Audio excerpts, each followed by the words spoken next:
Yo, what's up Moon Gang? So, my name is Edmond A. Chavez. Edmond Chavez Vlogs. So, gagawa tayo ng vlog ngayon kung paano tayo makakapunta sa moon. De joke lang. So, may mga questions dito yung mga subscribers ko, minamahal kong subscribers.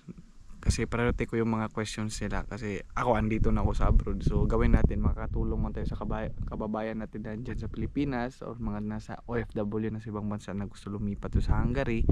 Then sasagutin natin yung mga tanong nila. So tulungan lang tayo. So ang isasagot ko nito based on my knowledge, based on what I have experience lang. Then hindi ako expert, hindi ako matalino.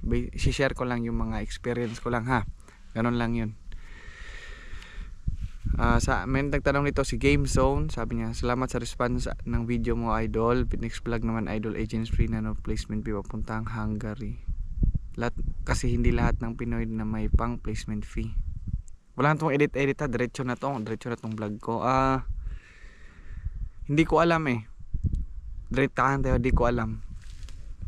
Kasi sa isa, kuan ko naman, may mga company na walang placement fee, meron din may placement fee. Kung may placement fee man, mag-save ka ng 30,000 or 28,000. Like for example, dito sa company ko sa Chicken Factory, then sa make check baron fee, ang placement fee daw nila dito is 28,000 pesos.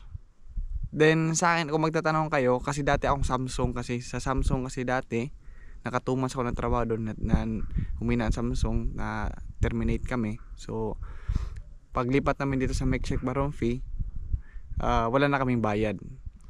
Then sa dati kami sa Samsung, wala kaming binayaran noon at 3,000 pesos lang sa medical. So depende naman, nakadepende yan sa company na mag-under sa inyo, ganun yung sagot ko. Ewan ko lang kung naliwanagan ka ba or kasi wala tong edit eh. Diretso na to kasi wala sa mga vlog ko, hindi na ako nag-edit eh. Yun lang yung sagot ko, Game Zone. Sana may matutunan ka kahit konti. Then ito si Jomari Borski. May question si ma'am, nagve-verify ba ang employer or agency ng COE? Or naghihingi ba sila ng proof about sa dati mong work, ganun? Ang company, hindi. Pag doon ka sa Pilipinas ka pa nag-a-apply, ang maghihingi niyan yung agency ng certificate. Pero hindi naman sila hindi naman sila maselan sa certificate na kailangan ganito. Kailangan lang nila ng proof na nagtrabaho ka talaga sa ganyan na company. Sa sagot ko niyan, hindi na sila nagbe-verify. Bali, during the questions, tatanungin ka lang ano yung mga past experiences mo, din maghihingi lang sila ng tawag nito, ng certificate, nagpapatunay talaga. Pero hindi na siya yung tipong tatawagan mismo yung yung dati mong kumpanya, or ito ba si Tampulano ba yun? Like for example, Tampulano, nakapagtrabaho ba to sa company nyo? Hindi po ganun. Basta may pakita ka lang ng certificate, goods na yon. So Ma'am Jo Marie, yun po yung sagot ko. Then ito si Winlab Rivita, sabi niya, idol, magtanong lang, ilang days kayo naghihintay pagkatapos ng final interview sa employer? Bago lang ako na final interview sa employer sa Hungary. Ang masasagot ko po dyan, depende. Based on what I have experienced, kasi kami dati sa Samsung, rush yun. So na final interview kami ngayong araw, pagka kinabukasan, pumasok pa ako ng trabaho doon. Pagkagabi may result na. Then teka lang, nabobo ako, sa amin noon, isang araw lang namin hinantay noon, with pasa ka ba or hindi, isang araw. Pero sa amin naman ma'am, may iba din tumatagal ng 1 week. Depende yan pag rush, mabilis yan. 1 day lang, kaya na yan. Unlike interview nyo ngayon, kinabukasan, pagkagabi niyan, magpapaalam niyan sila. Depende yan pag rush. Then ganun. Tapos basahin natin. Dito may on kaya nag-comment to si Chugoni Stargas na Chugeni Stargara ba dito sa amin 1 week daw, maximum of 1 week talaga yan. Then pag rush yung parang kailangan na talaga ng tao, 1 day lang alam na may resulta na yan. Then wow, good luck sa iyo Win Love Livita, sana tuloy-tuloy na yan. Alam ko na po kayo, waiting na lang ako sa relocation documents para sa visa. Grand placement, wow, congrats. So ano pa yung mga question, depende yan, 1 week or 1 day, ganun. Sino pa ba dito mga questions?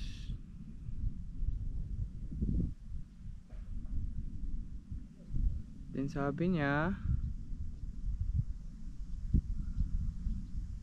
ano pa ba, nagbabasa ako ng comment kaysa guys.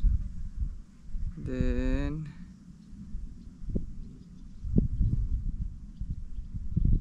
so yun lang naman, may isang concern sa akin dito, idol. Ingat sa health mo, pag may sipon ka, kumain ka ng kumain if kaya ng budget mo, kasi yun ang kasi yun hirap ng trabaho nyo dyan, bibigay ang katawan mo.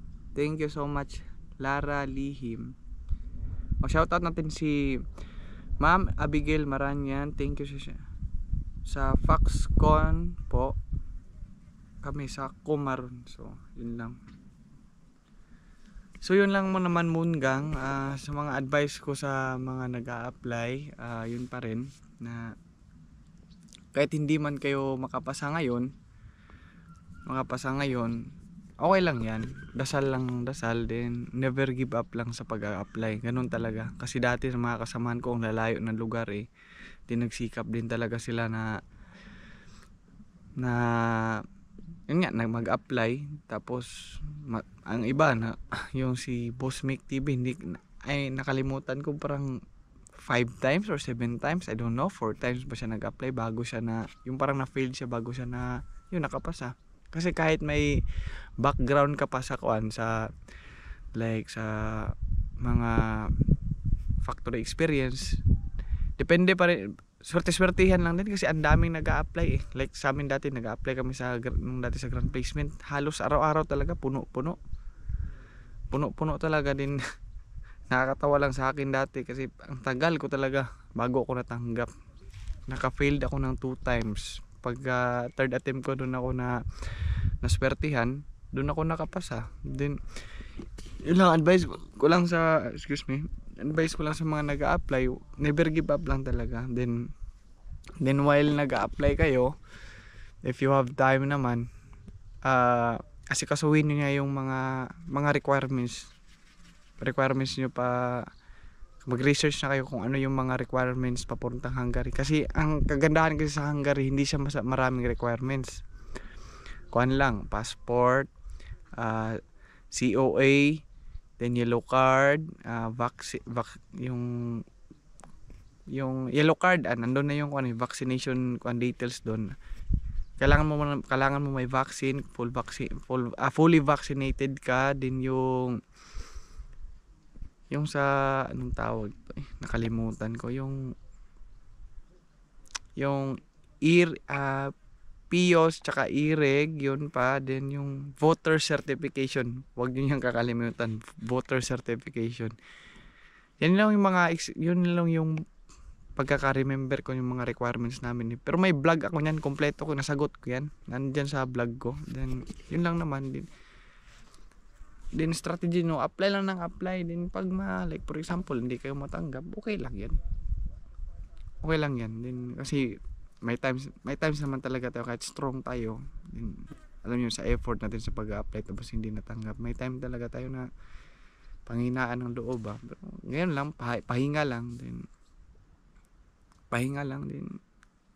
yun. Pagkatapos apply ulit, ganito, ganon talaga. At the right time naman, ibibigay din yan sa'yo. Then pag andito na kasi kayo sa abroad, kahit swertihan lang like mapunta ka sa magaan na lugar, magaan na trabaho, maayos yung pamamalakad sa trabaho, then yung kasama mo, pag-pray mo yan na mabuti yung magiging kasama mo, then pangalagaan natin yung trabaho natin dito. Kasi like sa akin, to tell you honestly talaga, mahirap yung trabaho namin dito. Like nako-compare ko ba na yung, kasi kami natanggal kami sa previous company namin, which is Samsung, na puntak mga kasambatch, mga kabatch ko, 4 na company na natapon-tapon kami sa Tinapayan, sa Chicken Factory, which is natapon ako sa Chicken Factory, sa Violea, sa Water Company, then ano pa ba yun, Novation Tech, sa kwan yun, sa sasakyan din yun. So tihan lang din. Then hindi mo maiwasan ba na syempre ito nga company nila, mabuti pa yung Violea, malaki yung sinasahod nila. Pero like sa akin naman, walang yung nagiging motivation ko lang, sinasabi ko din sa mga kaibigan ko dito na yung kikitain natin dito, hindi naman kikitain sa Pilipinas eh. Pangalagaan natin yung trabaho natin dito, tapusin natin yung kontrata. Then if mag-save tayo, ganun. Like sa akin naman Munggang, kahit paano pinapaayos ko yung munting bahay namin dun sa Davao City. Then tinakawan lang ko sa Davao City ba kasi the situation ngayon hindi maganda. I hope it will be okay.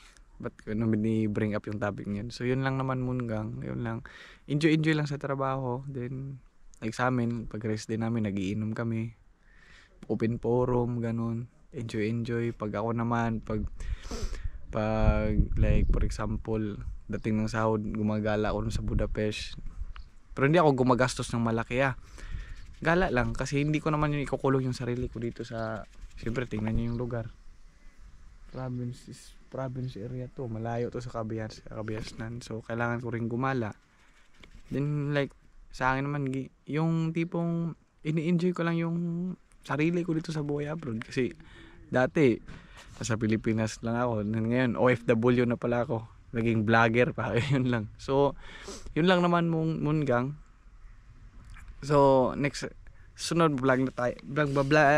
magbablog tayo ulit. So yun lang naman Munggang. So ikakat ko na tong video, i-end ko na yung video. So shoutout nga pala sa mga solid team Munggang ko, lalo na sa mga subscribers ko yan sa YouTube na lagi kayong nanonood sa vlog ko. Although yung videos ko hindi talaga yung totally yung di mo may mas ma-compare ba yung content lahat ganito. Sa akin lang, share lang, like nire-record ko lang, ganun lang. At the right time naman, yung views ko sa YouTube, konti lang, 50 views, 80 views, okay na yan. Kasi at the right time, makaka-views din tayo ng malaki. Pangarap ko talagang content is umigil talaga. Ganun. Ngayon, daily vlog muna. So yan naman Munggang, shout out sa mga solid team Munggang ko na lagi nanonood. Then if guys, yung mga may tanong kayo, wag kayong mahiyang mag-comment na kayo dito sa YouTube or sa Facebook na kung may mga tanong kayo, sasagutin natin yan based on my knowledge lang tsaka sa mga experience ko lang. Yung real talk na mga sagot talaga, yung wala na yung mga mabulaklak na salita. Yun lang naman Munggang. Then I would like to promote my Facebook page. Please subscribe Edmond Chavez Vlogs and hit the notification bell. Kalimpangin niyo yung bell para every time na may upload ako manonotify kayo. Then may Facebook ako, 2 Facebook account, Edmond Chavez Vlogs at saka Edmond Chavez Vlogs 2.0. Yun lang naman Munggang. Then maraming salamat sa panonood and God bless. Ingat kayo lagi. Bye bye.